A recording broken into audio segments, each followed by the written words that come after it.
February 4th, 1912. The morning air was crisp in Paris as a crowd gathered beneath the Eiffel Tower. A man known as the Flying Tailor stood on a makeshift platform, his odd silk-winged suit billowing in the wind. Moments later, Franz Reichelt would make a decision that would forever change the course of parachute history. Here are 6 dumbest deaths recorded in history.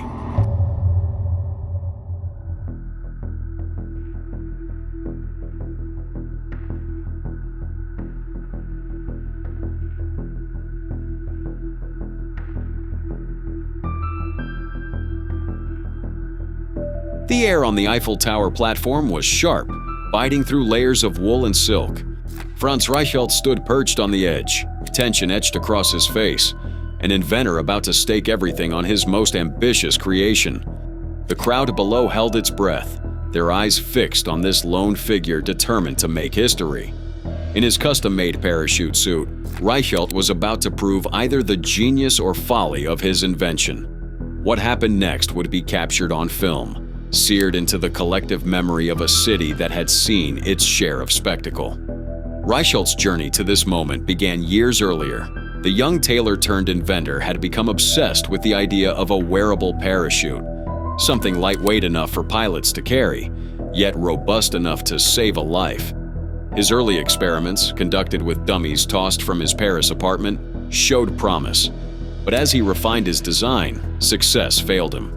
Each new prototype grew lighter and more wearable, but none passed the ultimate test. Dummy after dummy plummeted to the ground, the fabric failing to catch the air.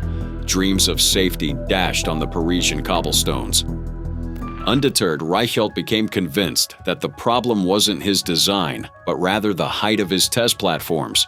He needed a higher launch point, one that would give his invention enough time to deploy and demonstrate its effectiveness. The Eiffel Tower, with its first platform standing 57 meters above the ground, became his target. After months of lobbying, Reichelt finally secured permission from the Parisian Prefecture of Police. But there was a crucial misunderstanding. The authorities believed he would be conducting a dummy drop, not risking his own life. On February 4th, 1912, Reichelt arrived at the tower already wearing his parachute suit. A curious blend of heavy fabric, silk wings, and rigid rods.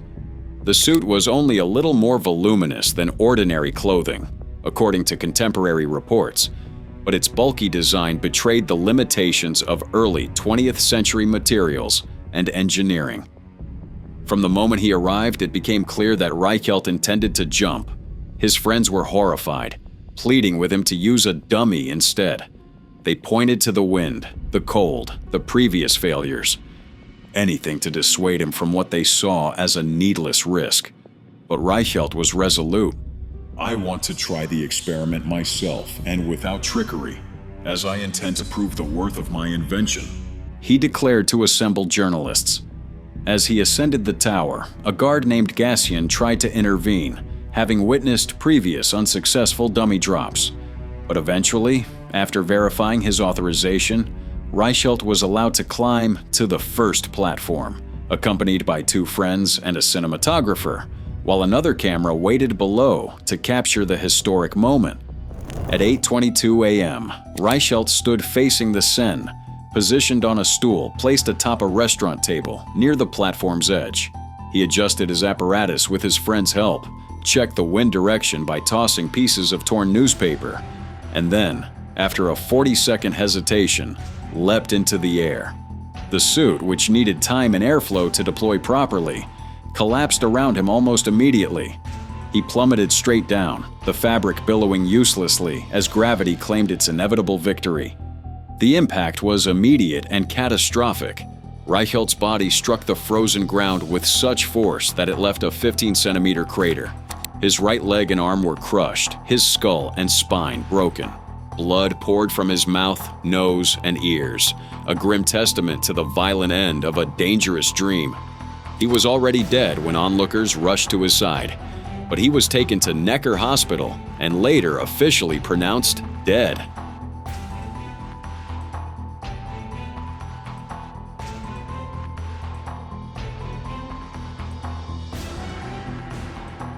The aftermath was as dramatic as the fatal leap itself. Newspapers across Paris carried photographs of the tragedy, some even showing the moment of impact. Film footage of the jump circulated widely, capturing the horrific consequences of unchecked ambition. The prefect of police, Louis Lepine, quickly distanced himself from the disaster, stating that permission had only been granted for dummy tests. No one, he insisted, would have allowed a live jump. Speculation about Reichhelt's mental state swirled in the press.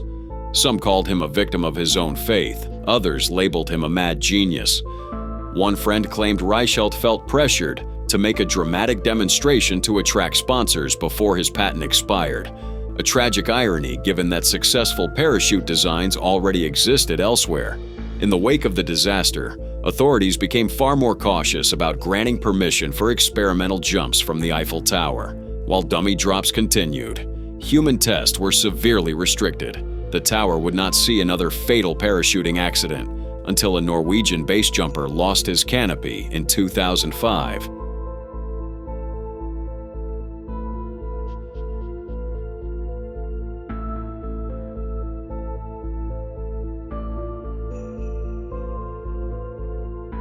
Today, Franz Reichelt is remembered not for his invention but for the tragic hubris that led to his death. His story stands as a cautionary tale about the dangers of unchecked ambition and the importance of rigorous testing and innovation. The footage of his fatal jump remains one of the earliest examples of a fatal accident captured on film, a stark reminder of the thin line between genius and folly. What began as a quest to save lives ended in one of the most infamous deaths in the history of invention. Franz Reichelt, the flying tailor, became a symbol not of aviation safety, but of the tragic consequences of believing in your own creation just a little too much. Franz Reichelt's fatal leap showed the dangers of blind confidence, but the next case takes recklessness to a whole new level, when a man thought shooting at a cactus would be harmless fun, only to have nature strike back in the deadliest way. February 1982, in the Arizona desert near Mount Pleasant, David Grunman and his friend James Suchochi stepped out of their car, guns in hand, ready for a day of target practice, with a very bad idea in mind. But their chosen targets weren't cans or bottles. They were saguaro cacti, the ancient sentinels of the Sonoran Desert. These towering plants, protected by law and revered by locals, can live up to 200 years and weigh several tons. Some saguaros grow over 40 feet tall, their arms stretching skyward in silent witness to centuries of change. But for Grunman, these desert giants looked more like oversized targets than living landmarks. The first cactus fell easily, its trunk blasted apart by Grunman's shotgun. "The first one was easy," he shouted. Emboldened, he moved to a much larger saguaro, one estimated to be over 100 years old and standing 26 feet tall. He loaded his gun again, took aim, and fired multiple slugs into the thick trunk. It was a grave mistake. Before Grunman could finish shouting "timber," a 4-foot arm, severed by the blasts, broke loose and crashed down, crushing him. The massive weight, estimated at hundreds of pounds, combined with the saguaro's formidable spines, left Grunman pinned beneath the very plant he'd tried to destroy. His friend could do nothing but watch as nature delivered its swift and ironic punishment. What Grunman likely didn't realize was just how dangerous saguaros can be.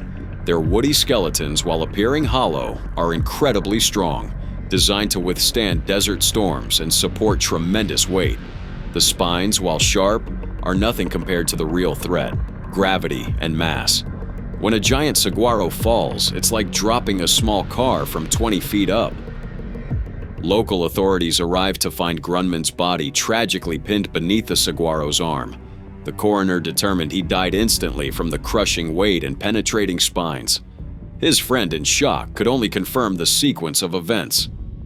News of the bizarre death spread quickly. The story became a cautionary tale throughout Arizona about respecting nature's power and its sometimes poetic sense of justice. The Austin Lounge Lizards, a Texas band, even commemorated the event in their song, Saguaro. The tragedy also highlighted important legal protections for saguaros. In Arizona, damaging or destroying these cacti is a serious crime, a Class 4 felony. While rumors of a mandatory 25-year sentence circulated, the actual maximum penalty is just under 4 years in prison. But Grunman's case proved that nature sometimes enforces its own justice far more swiftly. Today, Grunman's story serves as a reminder of several truths. Never underestimate the danger of even the most seemingly passive natural objects. Respect protected wildlife, and always think twice before pulling the trigger, especially in the desert. The saguaros still stand watch over the Sonoran Desert, their arms raised not in surrender, but in silent warning. For those who would challenge nature's order, the message is clear. Sometimes, the desert strikes back. David Grunman's bizarre end proved how a simple act of carelessness can turn deadly. Still, the next story is just as unbelievable. An adventurer who once braved Niagara Falls in a barrel, only to later die from something far more ordinary. And after the event, he was walking back to his home and slipped on an orange peel, broke his leg, got gangrene, and died. In 1911, Bobby Leach became the first man to survive a plunge over Niagara Falls in a steel barrel. That feat alone should have written the final chapter on dangerous stunts. But Bobby wasn't finished tempting fate.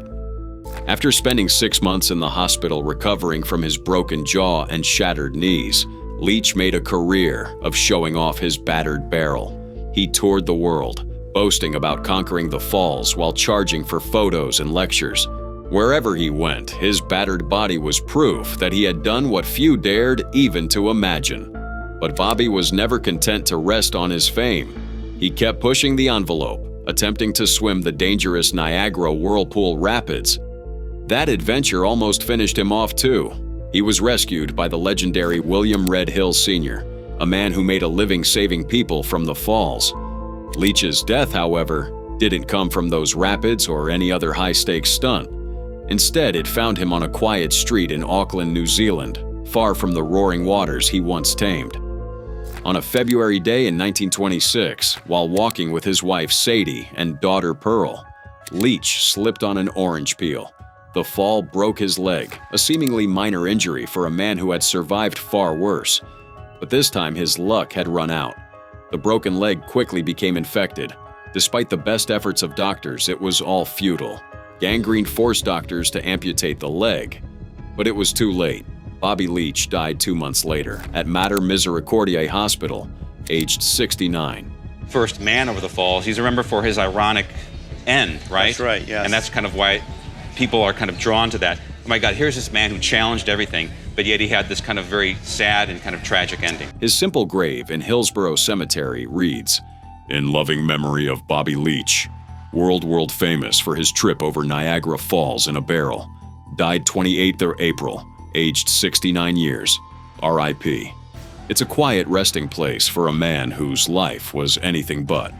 The irony of his death wasn't lost on the public or the press.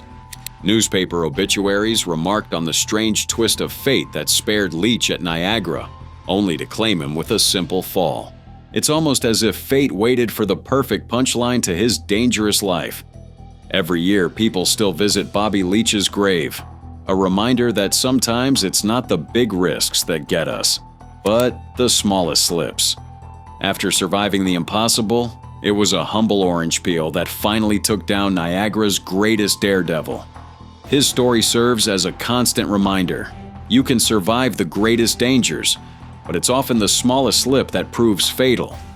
But if you think Bobby Leach's story is strange, wait until you hear about the next case. It's even more bewildering. A man fatally proved his own legal argument in the most tragic way possible. On June 16, 1871, Lebanon, Ohio. The air was thick with anticipation as the defense team prepared for what could be a historic courtroom demonstration. Clement Vallandigham, a seasoned attorney and former congressman, believed he had cracked the case that would free his client. But what happened that evening in the Lebanon House Hotel would go down as one of the most ironic deaths in legal history. Vallandigham was no stranger to controversy. Born in 1820, he had served in Congress and had been exiled to the Confederacy during the Civil War for his anti-war stance, and even ran for governor of Ohio from Canada. But despite his colorful political career, it was his return to law that would seal his fate. His client, Thomas McGaheon, stood accused of murdering Tom Myers during a barroom brawl. McGaheon claimed self-defense that Myers had accidentally shot himself while trying to draw his pistol in the chaos. Vallandigham, ever the meticulous attorney, set out to prove this was possible. The trial dragged on for days, tension mounting with each passing hour. On Friday, June 16th, after the court adjourned, Vallandigham took matters into his own hands. Quite literally, he walked into the countryside to conduct his own CSI-style experiment, firing a revolver at a piece of cloth to analyze powder residue at different distances. Satisfied with his findings, he returned to his hotel room and placed the still-loaded pistol beside an unloaded one on the bureau. That evening, his fellow defense attorneys gathered in his room. Vallandigham, eager to demonstrate his theory, prepared to reenact the fatal moment for his colleagues. He announced he would show the jury exactly how Myers could have accidentally shot himself while rising from a kneeling position. With a dramatic flourish, Vallandigham reached for what he believed was the unloaded pistol, placed it in his right trouser pocket, and began his demonstration. He knelt, mimicking Myers' actions during the brawl. As he rose, he grabbed for the pistol, cocking it as he drew it forth. Then, disaster struck. There, that's the way Myers held it. Vallandigham declared. Only he was getting up, not standing erect. At that precise moment, he pressed the trigger. A flash, a muffled bang, and then the chilling realization. My God, I shot myself. Vallandigham exclaimed, reeling toward the wall, desperately trying to steady himself. The room erupted in chaos as his colleagues rushed to help. The bullet had entered his abdomen, causing severe internal damage. Doctors were summoned, but medical science in 1871 was no match for such a wound. Despite their efforts, the bullet could not be found, and by the next morning, June 17th, Clement Vallandigham was dead at 50. But here's the twist. The demonstration worked. His accidental shooting proved that it was indeed possible for someone to accidentally discharge a weapon from their pocket while rising. The jury was convinced, and Thomas McGaheon was acquitted. Yet the story doesn't end there. McGaheon would only survive 4 more years before meeting a violent end himself in 1875, and Vallandigham's death became a cautionary tale for lawyers everywhere about the dangers of courtroom demonstrations. Ironically, his final act, the very demonstration that killed him, saved his client from the gallows. It's a tragic testament to his commitment as a defense attorney, forever etched in legal history as the lawyer who died proving his client's innocence. Clement Vallandigham's accidental end was bizarre enough, but the next story is just as shocking. A man who spent years living among wild bears until one encounter turned fatal. October 5th, 2003, Katmai National Park, Alaska. Timothy Treadwell and Amy Huguenard's final campsite sat eerily silent, with only the distant roar of a bear breaking the morning stillness. What began as a passion to protect these majestic predators ended in the most brutal way imaginable. The scene that rescuers would discover would forever change how we view man's relationship with nature. Over time, he reached the status of a national celebrity. It was as if he had become a star by virtue of his own invention. Timothy Treadwell walked onto the Late Show stage with confident energy, greeted by applause, a national celebrity who had built his own legend. Most people knew him as the Grizzly Man by then, the environmentalist who lived with Alaska's coastal brown bears for 13 summers. Timothy Treadwell was obsessed with bears from a young age. Born in New York in 1957 as Timothy Dexter, he attended Bradley University on a swimming scholarship. But it was Alaska's wildlife that truly called to him. Treadwell's passion and charisma drew massive media attention. especially after filming for the Discovery Channel and appearing on national shows. But despite the celebrity, there were always warning signs. Wildlife experts had repeatedly cautioned Treadwell about getting too close to grizzlies. In those TV interviews, he would confidently explain his survival strategy, insisting he respected the bear's dominance and understood their social hierarchy. He truly believed he had to become a part of their world. Hi, Cracker. The bear right next to me is Cracker, and she's enjoying a fish right now. I love you, Cracker. I do love you. She's my friend. She's a good friend. That confidence sometimes looked like delusion. Treadwell would film himself just feet from massive wild bears, talking softly to animals he named and called his friends. He genuinely believed he'd earned their trust, even as he touched and played with cubs in the wild. He became a regular on late-night television where hosts would voice concern about his dangerous lifestyle. One particular exchange with David Letterman would later become infamous, the host asking if Treadwell feared ending up as a headline, killed by one of the bears he loved. Treadwell always dismissed the danger with practiced confidence. But those who truly understood bear behavior saw the warning signs.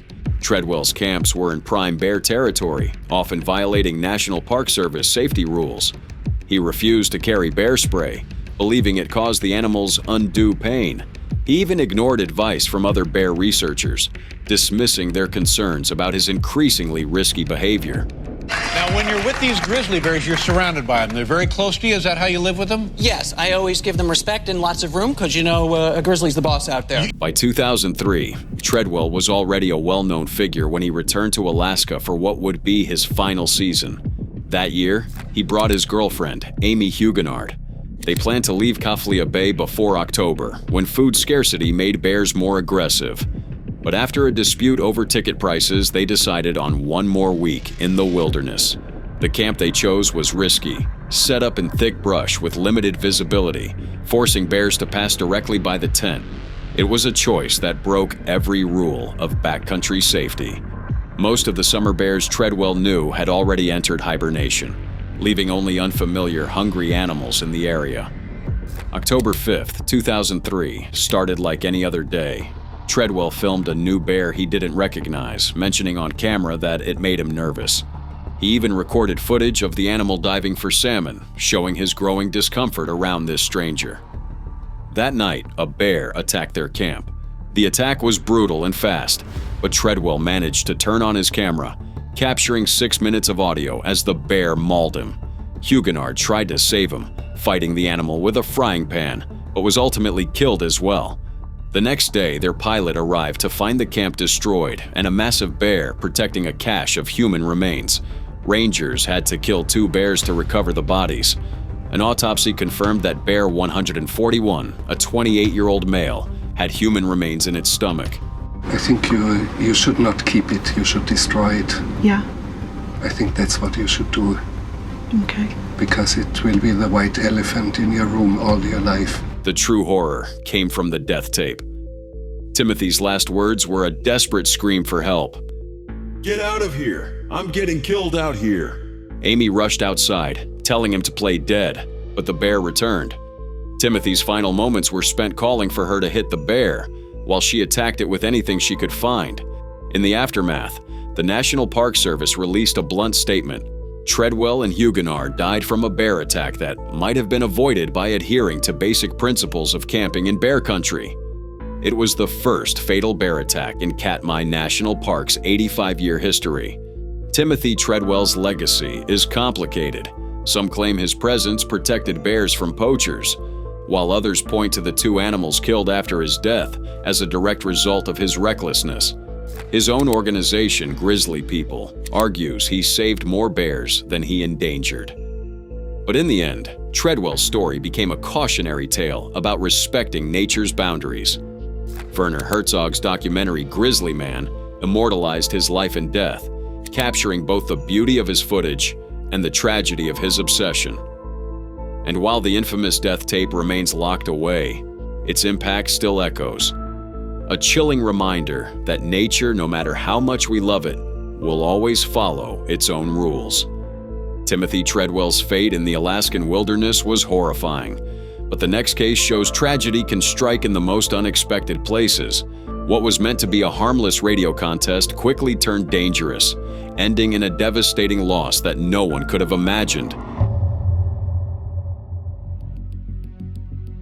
Sacramento, California is another radio shock jock stunt where they got a couple of people to drink a lot of water, and a woman who did that. Friday morning, January 12th, 2007, Sacramento, California.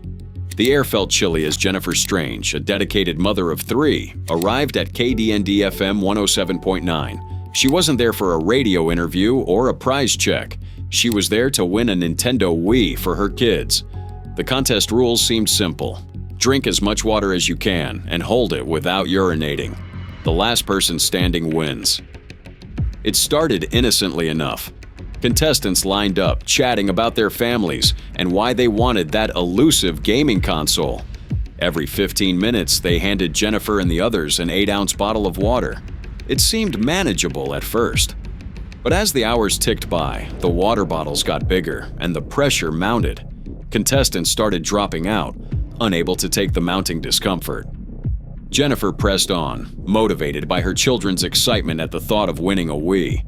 A fellow contestant would later recall how Jennifer talked about her kids, her determination shining through even as the challenge grew more difficult. But with every bottle, her body's warning signs grew louder. Jennifer, I heard that you're not doing too well. My head hurts. They keep telling me that it's the water, that it'll tell my head to hurt and then it'll make me puke, but... By late morning, Jennifer's voice carried a worried edge as she told the radio hosts. The hosts laughed it off, their dismissal echoing through the studio. They joked about her pregnant appearance as the water bloated her stomach. The situation was far from funny. Listeners began calling the station, their concerns growing as the contest progressed. One caller, a nurse, explicitly warned the DJs about water intoxication, hyponatremia. Those people who are drinking all that water can get sick and possibly die from water intoxication, she said. The host brushed it off with a laugh, saying, "We're aware of that. They've signed a release, so we're not responsible." But as the contest continued, the stakes rose. Contestants were now expected to drink even more water in shorter intervals. The warnings grew louder, but the station pushed forward. Oh, dude. Can't you get water poisoning and, die? Your body is 98% water. Why can't you take in as much water as you want? I don't know. Because that poor kid is in college. I know. That's what I was thinking. Yeah, well, he was doing other things. Jennifer kept going, determined to win. She lasted through hours of mounting discomfort, her body struggling to cope with the excessive water intake. Eventually, she was declared the runner-up, taking home only 2 concert tickets instead of the coveted Wii. She called her boss, voice trembling with pain. "I'm on my way home. My head is killing me." That was the last anyone heard from Jennifer Strange. Her mother found her hours later in the bathroom, unresponsive. The coroner ruled it water intoxication. Her body's sodium levels had dropped dangerously low, causing her brain to swell and ultimately leading to her death. The tragedy sent shockwaves through Sacramento. The radio station immediately canceled the morning rave show. The DJs involved, Steve Maney, Trish Sweet, and Adam Lucas Cox, were fired. The station's owner, Entercom Sacramento, faced a wrongful death lawsuit. During the trial, shocking evidence emerged. The station had received multiple warnings about the dangers of water intoxication, including from previous cases involving fraternity hazings. Despite this knowledge, they pressed forward with the contest.